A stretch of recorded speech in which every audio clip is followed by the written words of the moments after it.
Les femmes étaient à l'honneur ce 8 mars à la salle des fêtes Le Roi Cave. L'association Femmes Ensemble leur a préparé une journée thématique. Objectif visé, passer une agréable journée. Clémence Moutalou nous présente cette journée. Cette année, on a mis sur la journée de bien-être et de détente. J'espère que cette journée va bien se passer parce qu'il y a un programme, un joli petit programme. Donc, il y aura la danse, il y aura le yoga, il y aura une séance de Zumba. Après, il y aura une pause de déjeuner. Et l'après-midi, il y aura un petit plateau avec 2 artistes. L'association Femmes Ensemble réunit les femmes de la commune de Sainte-Suzanne, et ce, quel que soit leur âge. Elle fait du 8 mars une date à ne pas oublier. On a l'habitude de faire ça tous les 8 mars. Et c'est pour rassembler les femmes, entre autres pour la discussion, pour l'échange et pour s'amuser. Venue avec ses palettes de maquillage pour sublimer les participantes, Jamila milite pour que le 8 mars prenne du sens. Je pense que les femmes, tout simplement, n'ont peut-être pas forcément le temps le temps de prendre en fait pour autres par rapport à la famille, par rapport au travail, et ils permettent à autres aussi de reprendre un petit peu l'habitude et puis de faire à autres plaisir tout simplement. Sabrina n'oublie pas les femmes qui n'ont pas la possibilité de s'exprimer. Le 8 mars, pour moi, elle est très importante, étant donné que encore aujourd'hui, les femmes sont maltraitées partout dans le monde. On a réservé cette journée pour les femmes. Pour moi, c'est un devoir de pouvoir être là pour communiquer avec d'autres femmes, leur montrer mon expérience et puis partager avec eux ce que moi, je vis tous les jours. Pour Jean-Roland Miguel, la femme a sa place dans la société. Elle mérite d'être reconnue comme l'égale de l'homme. Aujourd'hui, quand on parle de la parité, oui, il faut que la femme soit égale à l'homme sur tous les points. Quand on regarde même au niveau, par exemple, des emplois où ça les femmes, les conducteurs camions poids lourds, ou bus, où il fait le travail des hommes aujourd'hui, pour moi, il est très important. La femme, oui, elle a sa place. Bernard Batou nous dévoile le rôle de la femme dans le Maloya.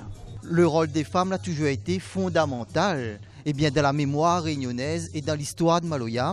Et si aujourd'hui le Maloya, notre musique, notre culture, elle est reconnue au niveau de l'UNESCO, il faut nous rendre aussi un grand hommage à toutes ces femmes que la mettent le Maloya en l'air. Et aujourd'hui, elle est encore là. Et il est normal que nous consacrons à eux une exposition bientôt et aussi un grand livre, Femmes Maloya, pour montrer les femmes. Sans les femmes, nous ne pouvons rien. Une journée pour les femmes, une journée pour échanger, faire le point, une journée pour ne pas oublier que la femme est l'égale des hommes, une journée pour répéter, la femme est l'avenir de l'homme.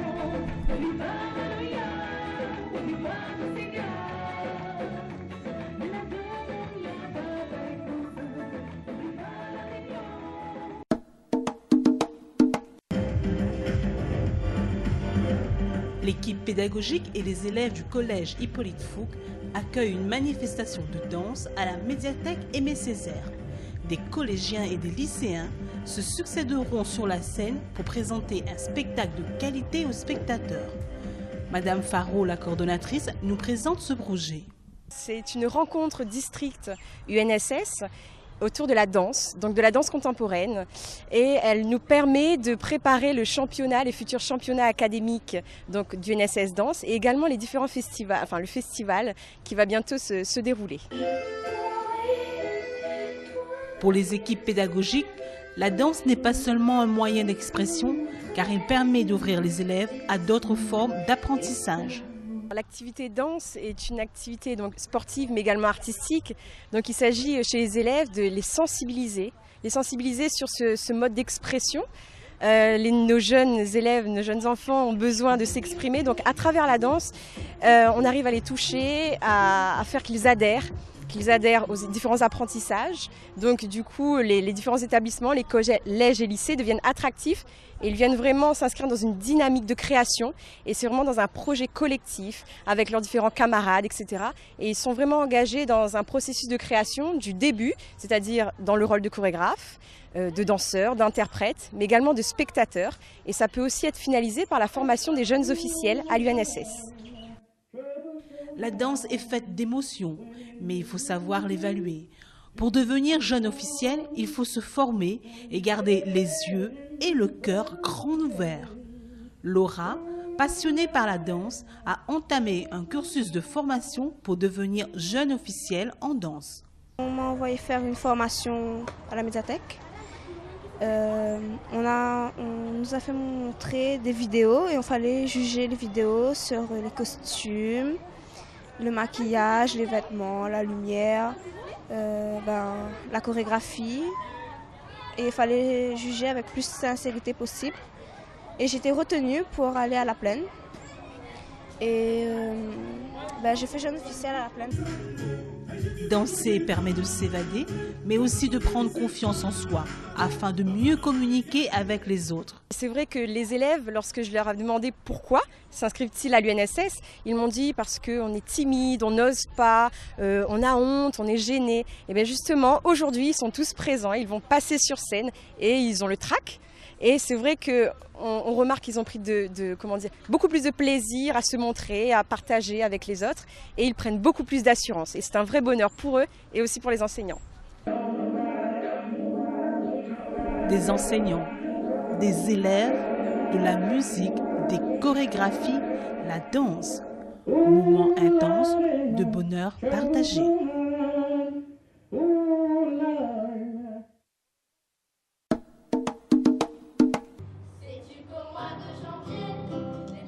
Le collège Lucé Langenier de Quartier Français accueille aujourd'hui des délégations du programme Comenius. Les élèves et les professeurs ont mis en place des animations, des dégustations et une décoration aux couleurs de notre île.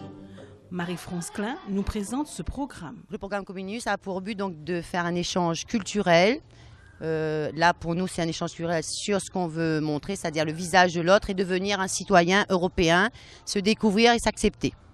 7 pays européens sont représentés et accueillis au collège de Quartier Français. Cette délégation européenne, nous avons donc la Pologne, l'Italie, l'Espagne à travers les Canaries, la Norvège, la Finlande et bien sûr la Martinique. Découvrir notre île et sa population arc-en-ciel est riche d'enseignements pour les délégations européennes. Of course it is. That was what I had in mind when I was trying to compose this project. You know, I thought about Europe like a melting pot, like America. It's something new for us because Europe is more and more open now to other cultures, to other cuisine, everything. So I want more and more people to discover it. Alors bien sûr, c'est une richesse qu'il faut garder, qu'il faut entretenir, et c'est ce qu'elle avait en tête en faisant ce projet, puisque elle a vu l'Europe comme quelque chose, comme un melting pot, ce qui ressemble un peu ici, et elle a voulu perpétuer ce projet et de voir qu'ici ça marche comme ça leur plaît énormément. Les jeunes ont beaucoup voyagé et ont découvert d'autres cultures. Aller vers les autres ont changé leur regard. Maintenant, j'ai une autre opinion des autres. Et que sont pas si différents que nous, à part qu'ils ne parlent pas la même langue que nous, mais sinon on se ressemble tous. Les parents d'élèves sont très présents dans ce programme. Ils soutiennent leurs enfants et l'équipe pédagogique. Clémentia nous explique les changements qu'elle a notés chez son enfant. Depuis qu'elle est partie, le maman a changé, le regard a changé. Depuis qu'elle a voyagé, c'est plus mûr. Il voit autrement et les mieux pour moi, mes parents. On avait un petit peu de difficulté au niveau de l'école, au niveau de relations avec nos petits camarades. Mais là, c'est super bien parce qu'au fil des années, tu entretiens cette amitié avec le Comenius, même si vous êtes séparés dans des classes différentes, chacun des activités. Donc pour moi, c'est vraiment bénéfique pour mon marmaille. Et puis le fait que les parties découvrent autre chose. La neige que je ne connais pas ici à La Réunion, donc c'est vraiment super. Donc pour moi, tout bénéf. Découvrir le visage de l'autre, la culture de l'autre. Objectif atteint au collège de Quartier Français, la preuve en Maloya.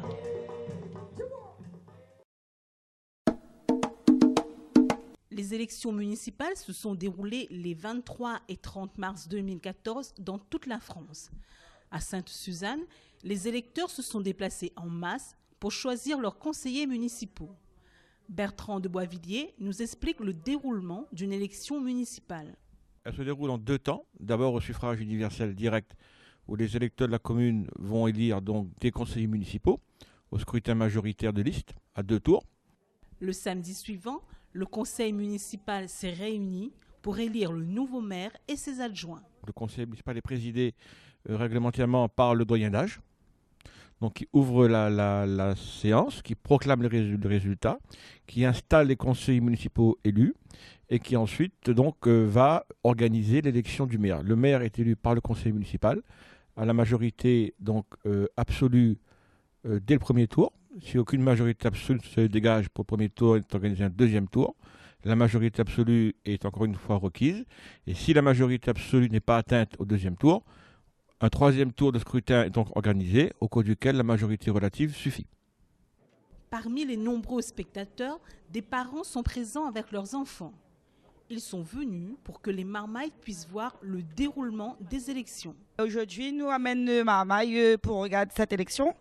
Parce que il y a prendre Azot l'école et nous veut amener Azot sur place pour voir c'est quoi il fait. Pour ses parents, il est important que les enfants deviennent de bons citoyens. Il est très important dans l'avenir de demain pour que ils apprennent de plus en plus c'est quoi être maire, c'est quoi être un politicien. Les votes sont terminés. Les suffrages ont désigné le nouveau maire de la commune, M. Maurice Gironcel. Maintenant, le combat continue, comme j'ai dit tout à l'heure, pour Sainte-Suzanne. Sainte-Suzanne de demain, on doit avoir une grande ambition pour notre commune. Et je crois que nous avons des projets de Sainte-Suzanne qui sont aujourd'hui, nous avons, avec la population, travaillé. Et c'est maintenant à la population de nous donner le coup de main, ensemble, quels que soient ceux qui ont voté pour ou l'autre, on doit travailler main dans la main. Et je serai le maire de l'ensemble de la population. Je le répète et je le dis souvent ça. Le maire préside le conseil municipal dont il organise les travaux et exécute les délibérations. La durée de son mandat est de 6 ans. Il est aussi le représentant de l'État dans la commune.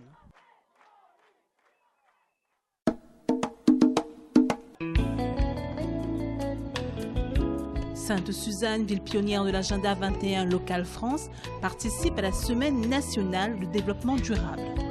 Le quartier du village des Prés a été choisi comme site d'intervention. Le maire de la commune, Maurice Gironcel, met sa casquette de pédagogue et donne des explications.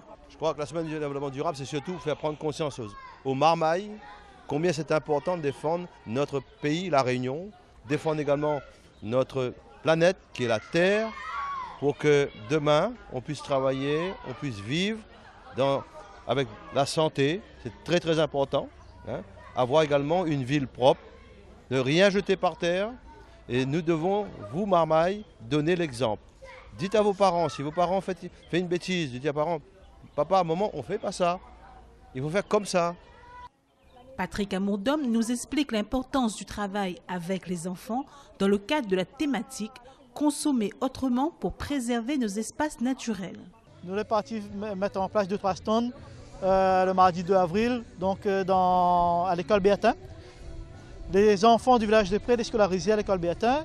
Et là, c'était l'occasion de sensibiliser les autres sur tout le lien qu'il peut y avoir entre les déchets, comment on est mal géré, et puis les problèmes que nous pouvons avoir au quotidien avec les nuisibles comme les rats, comme les moustiques. Et c'est aussi l'occasion d'expliquer aussi comment consommer autrement, puisque c'est la thématique de cette année pour la Semaine du développement durable.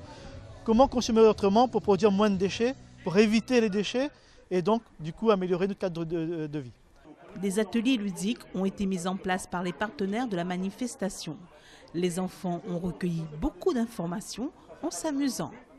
Petite séquence, évaluation. Dans le cadre de la Semaine de l'environnement durable, qu'est-ce qu'il faut faire le plus? C'est quoi que tu souhaites demain? Défendre les moustiques de bois innocents. Oui. Après. Et de protéger la nature. Protéger la nature, d'accord. Et pour... Et pourquoi protéger la nature? Parce que pour avoir des microbes. Et oui. Pour ne pas avoir des microbes. Et ne pas avoir de microbes. Ah, pour protéger notre santé. Voilà. Et la santé, c'est très important. Un diplôme du petit écolo a été remis aux jeunes participants. Justement pour voir que l'action qui a été menée auprès des enfants le met en valeur. Donc le 1er avril, tu agis pour ta planète, tu es maintenant un petit écolo et tu pourras protéger la terre. On a décidé de mettre son nom et de lui faire signer pour vraiment qu'il prenne conscience qu'aujourd'hui le tri c'est une notion importante. Une journée d'animation s'est déroulée autour du CAS Village des Prés pour sensibiliser et mobiliser les habitants. Les partenaires, les autour du CAS, dans le CAS, pour démontrer que nous pouvons mieux vivre si nous préparons à nous et si nous comprenons comment gérer les déchets les issus de notre activité et de notre consommation. Et en même temps, nous l'avons montré aussi dans des ateliers avec le service d'animation de la ville, des ateliers que tu as démontré comment nous peut utiliser les déchets pour donner une seconde vie à ces déchets-là et pour faire des jeux et d'autres choses. Les habitants du quartier du Village des Prés l'ont bien compris. Le patrimoine, le bien-être sont aussi des éléments du développement durable. Pour vivre bien, soyons solidaires et préservons nos richesses.